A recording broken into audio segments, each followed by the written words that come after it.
नमस्कार दोस्तों, आर्य न्यूज देख रहे हैं। यहां पर मैं हूं आपके साथ ऋषभ चौहान। रायबरेली और अमेठी में गांधी परिवार की उम्मीदवारी को लेकर अभी तक सस्पेंस बना हुआ था, लेकिन अब यह सस्पेंस खत्म हो गया है। कांग्रेस ने इन दोनों सीटों पर अपने पत्ते खोल दिए हैं, जिसके बाद उत्तर प्रदेश की रायबरेली लोकसभा सीट सबसे हॉट सीटों में से एक हो गई है। पहले से ही सीट पर उम्मीदवारों के नाम के कयास लगाए जा रहे थे। सोनिया गांधी के चुनावी राजनीति से संन्यास लेने की घोषणा के बाद से रायबरेली सीट पर कई प्रकार के दावे किए जा रहे थे। दावा यहां तक कि किया जा रहा था कि कांग्रेस महासचिव प्रियंका गांधी वाड्रा को इस सीट से उम्मीदवार बनाया जा सकता है। हालांकि गांधी परिवार की सहमति के बाद कांग्रेस ने इस सीट पर राहुल गांधी की उम्मीदवारी तय कर दी और अमेठी से किशोरीलाल शर्मा को उम्मीदवार घोषित किया है। राहुल गांधी अब रायबरेली से अपनी राजनीति को आगे बढ़ाते हुए दिख सकते हैं। यूपी में कांग्रेस की स्थिति पिछले वर्षों में काफी खराब हुई है। लोकसभा चुनाव साल 2019 में कांग्रेस केवल एक सीट रायबरेली से ही जीत दर्ज कर पाने में कामयाब रही थी। अब राहुल गांधी के सामने कांग्रेस के इस मजबूत गढ़ को बचाने की चुनौती होगी।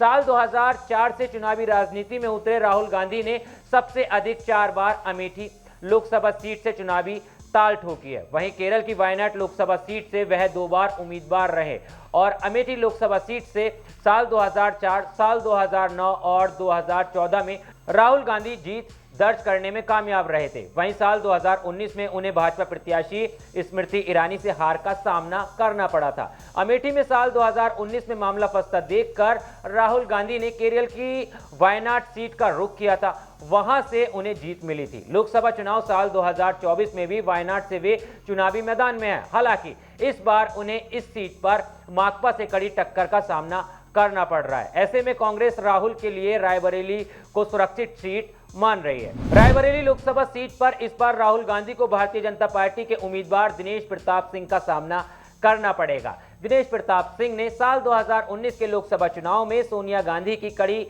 टक्कर दी थी। इस चुनाव में सोनिया गांधी 5,34,918 वोट हासिल करने में कामयाब रही थी। वहीं भाजपा प्रत्याशी दिनेश प्रताप सिंह 3,67,740 वोट के साथ दूसरे स्थान पर रहे थे। सोनिया गांधी 1,67,178 वोटों से जीत दर्ज करने में कामयाब हुई थी। मोदी लहर में लोकसभा चुनाव साल 2014 में भी सोनिया गांधी ने इस सीट से बड़ी जीत दर्ज की थी। लोकसभा चुनाव साल 2024 में भी पार्टी को कुछ इस प्रकार के रिजल्ट की उम्मीद है।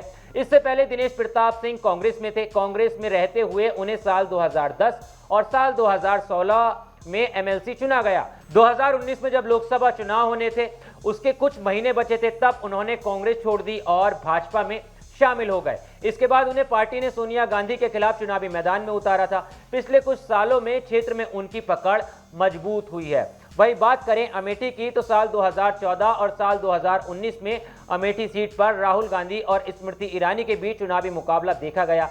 2014 में राहुल गांधी ने जीत हासिल की थी, जबकि साल 2019 में स्मृति ईरानी ने एक बड़ा उलटफेर किया था और पहली बार जीत हासिल की थी। इस बार कांग्रेस ने अमेठी में नया दांव खेला और अपने करीबी किशोरीलाल शर्मा को मैदान में उतारकर सभी को चौंका दिया।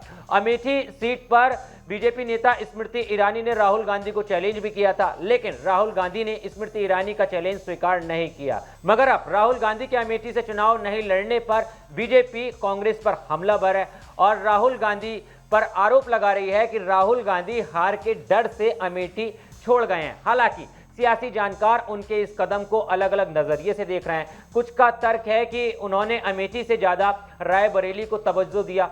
न्याय यात्रा के दौरान भी अमेठी के प्रति उनके मन में टीस दिखी थी। वह अमेठी से कई ज्यादा वक्त रायबरेली में दे रहे थे। अमेठी में कहीं भी वह गाड़ी से उतरे तक नहीं थे। दूसरी तरफ पार्टी नेताओं का कहना है कि राहुल गांधी अमेठी में नई लीडरशिप विकसित करना चाहते हैं, लेकिन अब राहुल गांधी उत्तर प्रदेश के अंदर अपनी पारिवारिक सीट को छोड़कर रायबरेली से चुनाव लड़ रहे हैं, अमेठी से चुनाव नहीं लड़ रहे हैं। स्मृति ईरानी के चैलेंज को जो है वो उन्होंने स्वीकार नहीं किया है और अब इसी को लेकर उन पे तरह तरह के जो है वो आरोप भी लगाने जाने लगे हैं। लेकिन अब आपका क्या मानना है, आपके क्या विचार हैं? क्या आपको लगता है राहुल गांधी रायबरेली से जीत हासिल कर पाएंगे या फिर साल 2019 के चुनाव की तरह उन्हें इस बार भी उत्तर प्रदेश के अंदर हार का मुंह देखना पड़ेगा? एक बार कमेंट्स बॉक्स में अपनी राय जरूर बताना, अपने विचार जरूर बताना। देश और दुनिया की तमाम खबरों के लिए आर्य न्यूज को भी फॉलो कर लेना।